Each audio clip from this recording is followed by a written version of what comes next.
আজ আমরা ক্লাস 12 এর তৃতীয় সেমিস্টার রাষ্ট্রবিজ্ঞানের এবিটিএ টেস্ট পেপার সলভ করব। আজকে যে সেটটা সলভ করব তার পেজ নম্বর হচ্ছে পেজ নম্বর এসি 147।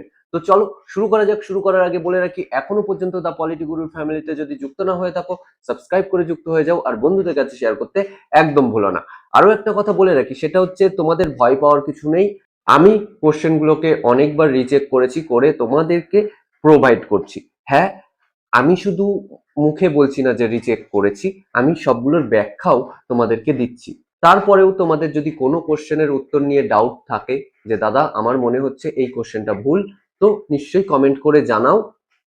আমি তোমাকে বলে দেব যে কেন আমি ওটাকে ঠিক বলেছি, আর বাই চান্স যদি ভুল হয়ে যায় তখন আমি শুধরে দেব। ওকে, তো চলো শুরু করা যাক। প্রথম প্রশ্ন কি বলছে, মার্শাল পরিকল্পনা কার্যকর হয় কবে কার্যকর হয়েছিল? এর সঠিক উত্তর হচ্ছে 1948 খ্রিস্টাব্দে। এখন এখানে তোমাদের কোশ্চেন থাকবে, দাদা বইতে লেখা আছে 1947। দেখো, কিছু কিছু বইতে লেখা রয়েছে, অ্যাকচুয়ালি সঠিকটা কি আমরা জেনে নিই। প্রথমে জানতে হবে আমাদের মার্শাল পরিকল্পনাটা কি জিনিস, তারপরে কবে কার্যকর হয় অলরেডি তোমরা জেনে যাবে। দেখো, দ্বিতীয় বিশ্বযুদ্ধের পরবর্তীতে যুদ্ধ বিধ্বস্ত সম্পূর্ণ ইউরোপের অর্থনৈতিক পুনর্গঠন এবং সেখানে সাম্যবাদের প্রসার রোধের উদ্দেশ্যে মার্কিন পররাষ্ট্রমন্ত্রী জর্জ মার্শাল 1947 সালের 5ই জুন হার্ভার্ড বিশ্ববিদ্যালয়ে সমগ্র ইউরোপকে অর্থনৈতিক সাহায্য প্রদানের একটা প্রতিশ্রুতি দেন, যেটাকে আমরা সাধারণত মার্শাল পরিকল্পনা বলে থাকি। এবং এই মার্শাল পরিকল্পনা পরবর্তীতে মার্কিন কংগ্রেসে পাস হয় এবং 1948 সালের 3 এপ্রিল তৎকালীন মার্কিন রাষ্ট্রপতি হ্যারি ট্রুম্যান সই করে দেয়, স্বাক্ষর করে দেয়, এবং তারপর থেকে সেটা কার্যকর হয়ে যায়। কবে তাহলে সই করছে? 1948 সালের 3 এপ্রিল। তারপর থেকে পুরো 1951 সাল পর্যন্ত প্রায় 13 বিলিয়ন মার্কিন ডলার সাহায্য প্রদান করে সেই পশ্চিম ইউরোপের বিভিন্ন দেশকে। ক্লিয়ার? আর মনে হয় না যে এই কোশ্চেনে ডাউট তোমাদের হবে। নেক্সট, 2 দাগ, ঠান্ডা যুদ্ধকে গরম শান্তি বলেছেন বার্নেট। 3 দাগ, ন্যাটো গঠিত হয় 1949 সালের কি 4 এপ্রিল, তাই না? কার উদ্যোগে গঠিত হয়েছিল? মার্কিন যুক্তরাষ্ট্রের উদ্যোগে। ন্যাটোর ফুল ফর্ম কি সেটা তোমরা কমেন্ট করে জানাবে। আর এর পাল্টা জোটের নাম কি ছিল? এর পাল্টা জোটের নাম হচ্ছে ওয়ারসো প্যাক্ট, যেটি সোভিয়েত ইউনিয়নের উদ্যোগে গড়ে উঠেছিল। নেক্সট, 4 দাগ, ড্যাশ এর দশকে ঠান্ডা লড়াইয়ের অবসান ঘটে। যখনই দশক দেবে 1990 দিয়ে দেবে, আর যদি সাল চাই তখন 1991 দেবে। ওকে, সোভিয়েত ইউনিয়নের পতনের সঙ্গে সঙ্গে ঠান্ডা লড়াইয়ের অবসান ঘটে যায় এবং এক মেরু বিশ্বের সূচনা হয়ে যায়। ওকে, 5 দাগ, বার্লিন অবরোধ যে বছর প্রত্যাহার করা হয়। দেখো, বার্লিন অবরোধ হয়েছিল 1948 সালের 24 জুন। কে করেছিল? Soviet union. ঠিক তার পরের বছর 1949 সালের 12ই মে সেই বার্লিন অবরোধ প্রত্যাহার করে নেয়। তবে সঠিক উত্তর কি হবে? 1949 খ্রিস্টাব্দে। নেক্সট, 6 দাগ, ন্যাটো বিরোধী জোটের নাম। আমরা অলরেডি বললাম ওয়ারসো প্যাক্ট, তাই না? নেক্সট, 7 দাগ, স্তম্ভ মেলাতে বলছে। নাসের, নাসের কোথাকার ছিল? মিশরের ছিল, তাই না? তো প্রথমটা 2 হবে। নেহেরু আমাদের ভারতের ছিল, সুকর্ণ ইন্দোনেশিয়ার ছিল, নক্রুমা ঘানার ছিল, তাই না? কি দিয়েছে? এক সাইডে বিভিন্ন জোট নিরপেক্ষ আন্দোলনের নেতাদের নাম দিয়েছে এবং তারা কোন দেশের ছিল, তাই না? তবে সঠিক উত্তর কি হবে? 2, 1, 4, 3। দেখো, এ এরটা 2 কোথায় রয়েছে? এই যে প্রথমে। তারপরে বি এরটা 1 রয়েছে কোথায়? প্রথমটাই। তো সঠিক উত্তর কি হবে? প্রথমটাই হবে, তাই না? অর্থাৎ অপশন এ, 2, 1, 4, 3। ক্লিয়ার? নেক্সট, 8 দাগ, আড্ডা কি বলছে? নিম্নলিখিত সংগঠনগুলির মূল নেতৃত্ব দানকারী রাষ্ট্র। দেখো, ব্রিটেন হবে না। ব্রিটেন পশ্চিমী মিত্র শক্তি হলেও এবং ইউরোপের একটা প্রভাবশালী দেশ হওয়া সত্ত্বেও এটি হবে না, ঠিক আছে? এর জোটের প্রধান ছিলেন না। তারপরে ফ্রান্স, এও এও হবে না। সোভিয়েত ইউনিয়ন তো হবেই না। ওকে, কারণ সোভিয়েত ইউনিয়ন সাম্যবাদীর সমর্থক ছিলেন। আর মার্কিন যুক্তরাষ্ট্র, এটাই অ্যাকচুয়ালি সঠিক উত্তর হবে। ওকে, তাহলে আমরা কি দেখছি? এখানে সঠিক উত্তর মার্কিন যুক্তরাষ্ট্র। ঠিক আছে, দেখো মূলত ন্যাটো এবং সিয়াটো এর প্রধান ছিলেন মার্কিন যুক্তরাষ্ট্র। সেন্টোকেও প্রচুর পরিমাণে সাপোর্ট করেছিলেন। আর মেডোকে ব্রিটেন, ফ্রান্স এবং মার্কিন যুক্তরাষ্ট্রের একটা প্রস্তাব ছিল। এটা একটা সম্পূর্ণ সংগঠন হিসেবে প্রকাশ লাভ করেনি, তারপরেও এখানে যখন দিয়েছে, তো সেই অনুযায়ী সব থেকে গ্রহণযোগ্য উত্তর হবে মার্কিন যুক্তরাষ্ট্র। ওকে, যুক্তি অনুযায়ী। নেক্সট, 9 দাগ, শান্তির জন্য ঐক্য প্রস্তাব সাধারণ সভায় গৃহীত হয় 1950 সালের 3 নভেম্বর, তাই না? নেক্সট, জাতিপুঞ্জ দিবস ওই যে 1945 সালের 24 অক্টোবর সম্মিলিত জাতিপুঞ্জ প্রতিষ্ঠা হয়, তাই জন্য ওই দিনটা কি জাতিপুঞ্জ দিবস হিসেবে পালন করা হয়। তবে এখানে কি হবে, 24 অক্টোবর। নেক্সট, 11 দা, নিরাপত্তা পরিষদের মোট সদস্য রাষ্ট্র সংখ্যা 15টি। দেখো 5 জন স্থায়ী আর 10 জন অস্থায়ী, তাই না? কিন্তু এখানে একটা জিনিস মনে রাখতে হবে, সেটা হচ্ছে অনেক সময় ঘুরিয়েও কোশ্চেন আসতে পারে। 1965 সালের আগে এই নিরাপত্তা পরিষদের মোট সদস্য সংখ্যা ছিল 11টি। ঠিক আছে, যার মধ্যে 5 জন স্থায়ী এবং 6 জন অস্থায়ী। ওকে, 1965-তে সেটা বাড়িয়ে দেওয়া হয়, বাড়িয়ে ওই অস্থায়ী সদস্য সংখ্যা যেটা 6টা ছিল সেটা 10টা করা হয়। ওকে, নেক্সট, 12 দা, ওয়ার্ল্ড হেলথ অর্গানাইজেশনের সদর দপ্তর কোথায়? জেনেভাতে। নেক্সট, 13 দা, নিচের ঘটনাগুলোকে কালক্রমিকভাবে সাজাও। দেখো, আটলান্টিক সনদ কবে হয়েছিল? আটলান্টিক সনদ হয়েছিল 14ই আগস্ট 1941-এ। ওকে, লন্ডন ঘোষণা কবে হয়েছিল? 12ই জুন 1941-এ। মস্কো ঘোষণা কবে হয়েছিল? 30শে ডিসেম্বর 1943। ওকে, 30শে ডিসেম্বর 1943। আর ওয়াশিংটন ঘোষণা 1 জানুয়ারি 1942। তাহলে যদি আমরা এটাকে সাজাই, সর্বপ্রথম কি হচ্ছে? লন্ডন ঘোষণা, এটা 1, অর্থাৎ 2 নম্বরটা আগে থাকতে হবে।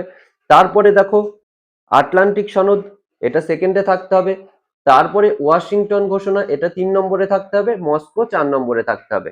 অর্থাৎ 2, 1, 4, 3, তাই না? 2, 1, 4, 3 দেখো অপশন এ তে রয়েছে। ওকে, নেক্সট, 14 দাগ, বিবৃতি ও কারণ, যে কোশ্চেনের টাইপটা। বিবৃতি এতে কি বলছে? সাধারণ সভার কাজের কোনো আইনগত মূল্য নেই। দেখো সাধারণ সভায় যে সমস্ত আহ কাজ হয় সেগুলো বেশিরভাগই সুপারিশমূলক। হ্যাঁ, কিছু কিছু আছে যেগুলো সিদ্ধান্ত গ্রহণে প্রভাব সৃষ্টি করে, কিন্তু সেটা খুব একটা বেশি নাই, তাই জন্য এটাকে আমরা সঠিক বলতে পারি। ওকে, আর কারণ হিসেবে দিচ্ছে নিজ সিদ্ধান্ত কার্যকর করতে পারে না। পুরোপুরি পারে না আমি বললাম, প্রভাব সৃষ্টি করতে পারে কিন্তু সিদ্ধান্ত কার্যকর করতে পারে না বললেই চলে। তো এটাও আমরা সঠিক দেব। ওকে, তো এ এবং বি দুটোই সঠিক, এবং এ এবং আর উভয় সঠিক, এবং আর হচ্ছে এর সঠিক ব্যাখ্যা, এটাই সঠিক উত্তর হবে। ওকে, কেন সঠিক ব্যাখ্যা? কারণ ব্যাখ্যা তো করছে, তাই না? এইবার নেক্সট কোশ্চেন আসছে 15 দাগ, বিশ্ব ব্যাংকের লক্ষ্য। দেখো প্রথমে এতে কি বলছে? আর্থিক সহযোগিতার প্রসার ঘটানো।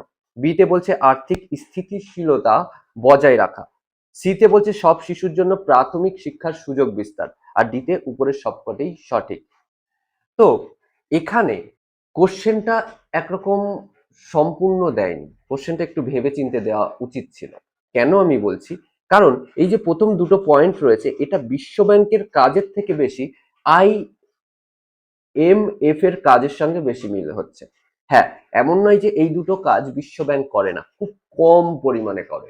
ঠিক আছে, তার লক্ষ্যের মধ্যে এর উল্লেখ নেই, কিন্তু এই দুটো কাজ IMF এর যে মূল সাংবিধানিক দলিল রয়েছে, আর্টিকেল অফ এগ্রিমেন্ট, তার 1 নম্বর আর্টিকেলের 1 এবং 3 নম্বর পয়েন্টে বলা হয়েছে এই দুটো ঘটনার কথা, অর্থাৎ এই দুটো কাজের কথা বা এই দুটো লক্ষ্যের কথা। ওকে, সরাসরি বলা রয়েছে। এবং এই যে সি, অপশন সি, এইটা বিশ্ব ব্যাংকের যে নিজস্ব প্রকাশনী রয়েছে, ওখানে তারা সরাসরি এই 3 নম্বরটার কথা উল্লেখ করেছে। তো এখানে আমাদের ডাউট হচ্ছে যে কোনটা সঠিক দেব, তাই না? এখন দেখা গেল আমরা শুধু অপশন সি চুজ করলাম, তাহলে আমাদের কেটে দিতে পারে। আবার যদি ডি চুজ করি যে সবকটিই সঠিক, তাহলে মনে একটা ভয় থাকছে।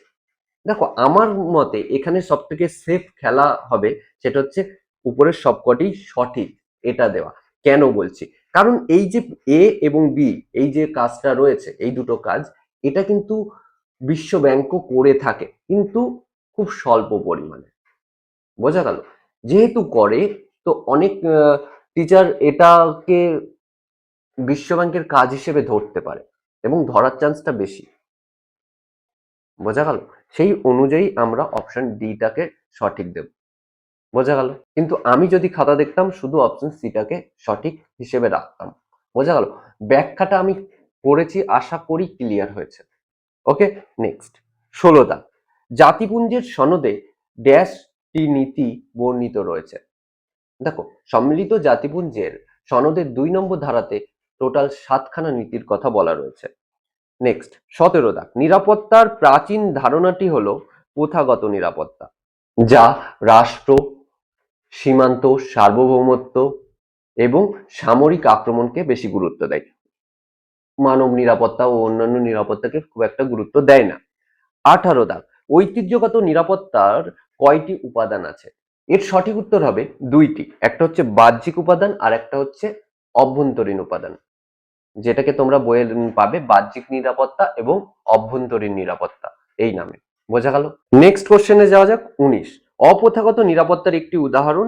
এখানে যেই কটা দিয়েছে তার মধ্যে অপশন ডি সঠিক উত্তর হবে, কোভিড-১৯ এর মোকাবিলা। এছাড়াও কয়েকটি অপ্রথাগত নিরাপত্তার উদাহরণ হিসেবে যদি বলি, সন্ত্রাসবাদ হবে, দারিদ্রতা হবে, জলবায়ু পরিবর্তন হবে, খাদ্য সংকট হবে, পরিবেশ দূষণ হবে। ওকে, নেক্সট ২০ দাগ। দারিদ্র প্রাকৃতিক নয়, এটি মনুষ্য সৃষ্টি, বলেছেন নেলসন ম্যান্ডেলা। ওকে, নেক্সট। বিশ্ব পরিবেশ দিবস পালিত হয় 5th জুন, আর এই বিশ্ব পরিবেশ দিবস প্রথম পালিত হয় ১৯৭৩ সালে, মনে রাখবে। ২২ দাগ। কোভিড-১৯ এর উৎপত্তি স্থল হলো ড্যাশ দেশ, চীন। চীনের উহান শহরে এটা হয়েছিল ২০১৯ সালে। ২৩ দাগ। সন্ত্রাসবাদ ড্যাশ নিরাপত্তার কঠিন চ্যালেঞ্জ, সেটা হচ্ছে অপ্রথাগত, আমরা অলরেডি বললাম একটু আগেই, তাই না? ২৪। ভারত ভাগের সবচেয়ে মারাত্মক প্রভাব পড়েছিল বাংলা ও পাঞ্জাবে। ২৫। উদ্বাস্তু সমস্যা সমাধানের জন্য পুনর্বাসন নীতি ঘোষণা করেন জওহরলাল নেহেরু। তিনি ৫ বছর, মানে স্বাধীনতার পর ৫ বছর এই পুনর্বাসনের যুগ হিসেবে ঘোষণা করেন এবং তিনি বলেন আমরা পুনর্বাসনের জন্য কাজ করব। এর জন্য নেহেরু লিয়াকত চুক্তি হয়, মনে আছে? যাই হোক, কত ওই ৫ বছর কত সাল? ১৯৪৭ থেকে ৫২। ওকে, ৫১ নয় ৫২ হবে। ওকে, নেক্সট ২৬। ভারত ভুক্তির সময় কাশ্মীরের রাজা ছিলেন হরি সিং। ২৭। মণিপুর রাজ্যের ভারতভুক্তি ঘটে ১৯৪৯ খ্রিস্টাব্দে। এই ১৯৪৯ সালের ২১শে সেপ্টেম্বর মার্জার এগ্রিমেন্টে সাইন করেন মহারাজ বোধচন্দ্র সিং, আর এটা কার্যকর হয় ১৫ই অক্টোবর। ওকে, নেক্সট ২৮ দা। কাশ্মীর প্রসঙ্গটি ইউএনওতে অর্থাৎ সম্মিলিত জাতিপুঞ্জে উত্থাপিত হয়। কবে উত্থাপিত হয়েছিল? এটি উত্থাপিত হয়েছিল 1 জানুয়ারি ১৯৪৮ সালে, যেটি ১৭ই জানুয়ারি নিরাপত্তা পরিষদ গ্রহণ করে এবং রেজলিউশন 39 পাস করে এবং এই সমস্যা খতিয়ে দেখার জন্য ২০ জানুয়ারি ইউএনসিআইপি প্রতিষ্ঠা করেন। এই ইউএনসিআইপি কি জিনিস? এটা একটা কমিটি মতো বা কমিশন টাইপের, যেটার পুরো নাম হচ্ছে United Nations commission for India and Pakistan. Okay, next ২৯ দাগ। আঞ্চলিক দল প্রথম সরকার গঠন করে, অর্থাৎ বলতে চেয়েছে কোন আঞ্চলিক দল এবং কোথাকার আঞ্চলিক দল। অ্যাকচুয়ালি তামিলনাড়ুর আঞ্চলিক দল তামিলনাড়ুতে সর্বপ্রথম একটা আঞ্চলিক দল যে সরকার গঠন করে। কোন দল করেছিল? ডিএমকে। ওকে, সেই ডিএমকে এর কথা আমরা বলেছিলাম, যেটা সেই আন্নাদুরাই প্রতিষ্ঠা করেছিলেন ১৯৬৭ সালে। পুরো ভারতবর্ষে, ভারতের স্বাধীনতার পর ১৯৬৭ সালে সর্বপ্রথম এই ডিএমকে একমাত্র আঞ্চলিক দল ছিল যেটা সরকার গঠন করে এবং আন্নাদুরাই মুখ্যমন্ত্রী হন। এটাই ছিল প্রথম অকংগ্রেসি একটা দল। বোঝা গেল? এর আগ পর্যন্ত পুরো ভারত জুড়ে কংগ্রেসের রাজত্ব ছিল। বোঝা গেল? নেক্সট ৩০ দাগ। বর্তমান ভারতের বৃহত্তম জাতীয় দল কে? বিজেপি হবে। ২০২৪ সালের লোকসভার যে ইলেকশন হয়েছিল সেই ইলেকশন অনুযায়ী ২৪০টা সিট পেয়ে এই বিজেপি সব থেকে বড় দল হিসেবে রয়েছে। ওকে, নেক্সট কোশ্চেন 31 দাগ, ভারতে রাজনৈতিক দলের স্বীকৃতি প্রদান করে ইলেকশন কমিশন বা নির্বাচন কমিশন। নেক্সট 32 দাগ, স্তম্ভ মিলিয়ে সঠিক উত্তরটি নির্বাচন করো। বিজেপি, জাতীয় কংগ্রেস, সিপিআইএম, সর্বভারতীয় তৃণমূল কংগ্রেস, তাই না?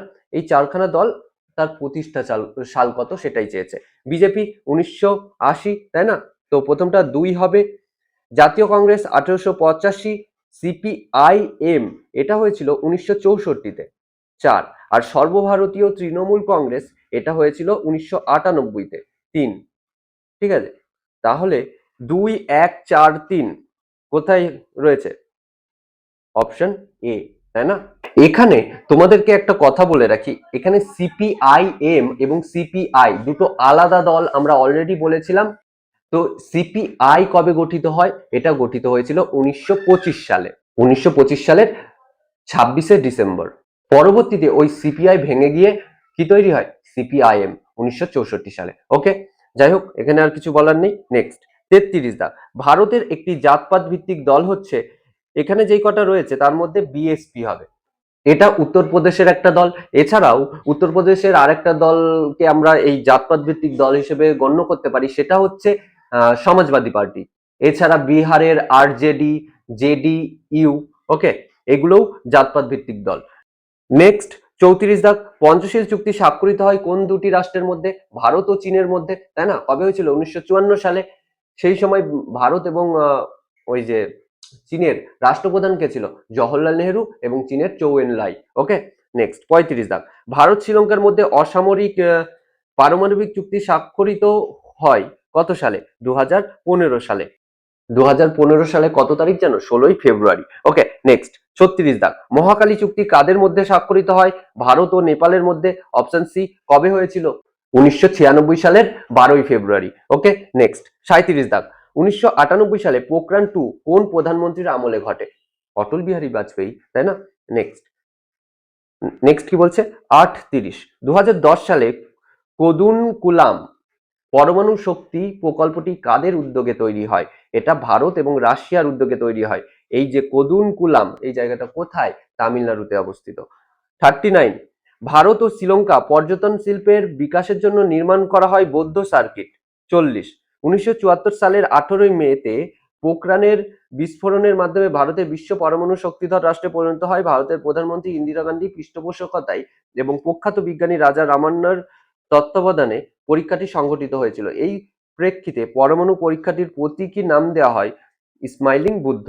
ওকে, যাই হোক, আজকে শেষ হলো আজকের সেটটা। তো আজকে এই পর্যন্তই, সঙ্গে থাকার জন্য ধন্যবাদ। তোমাদের কোনো ডাউট থাকলে নিশ্চয়ই আমাকে জিজ্ঞাসা করো। আর হ্যাঁ, বন্ধুদের কাছে শেয়ার করতে একদম ভুলো না। আর এখনো যদি তুমি যুক্ত না হয়ে থাকো আমাদের এই পরিবারে, তবে সাবস্ক্রাইব করে যুক্ত হয়ে যাও। ওকে, তো আজকে